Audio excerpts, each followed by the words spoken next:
ছিনতাই ঠেকাতে ট্রাফিক সার্জেন্টদের অস্ত্র দেওয়া হচ্ছে, বলেছেন ডিএমপি কমিশনার।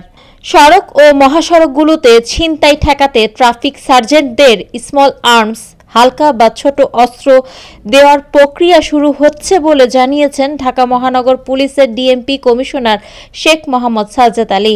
শর্ত রেখে চালকদের অ্যাপয়েন্টমেন্ট লেটার দেওয়ার আহ্বান জানিয়েছেন ডিএমপি কমিশনার শেখ মোহাম্মদ সাজ্জাদ আলী।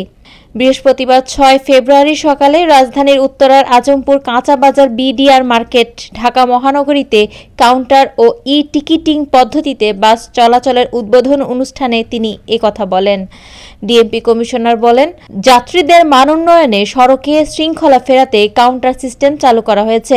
চালক মালিক সহ যাত্রীদেরও সচেতন হতে হবে।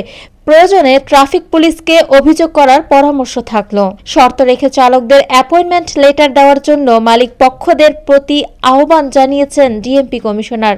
সাজ্জাদ আলী বলেন, বিভিন্ন এলাকায় প্রকাশ্যে ছিনতাই করা বিষয়গুলো আমার নজরে এসেছে।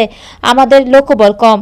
দেখা যায় অনেক সময় ট্রাফিক পুলিশের দায়িত্বপ্রাপ্ত সদস্যরা কিছু করতে পারেন না। এজন্য তাদের স্মল আর্মস বা হালকা অস্ত্র দেওয়ার উদ্যোগ নেওয়া হয়েছে। তিনি আরও বলেন, সাম্প্রতিক সময়ে ছিনতাই বেড়েছে, এমন অভিযোগে অত্যন্ত কঠোরতা আরোপ করা হয়েছে। ব্যাপক ধরপাকড়ের ফলে অসংখ্য ছিনতাইকারী আটক হয়েছে। ফলে গত 15 দিন ধরে ছিনতাইয়ের পরিমাণ আগের তুলনায় কমে এসেছে। আমাদের এই কার্যক্রম শক্তভাবে অব্যাহত থাকবে।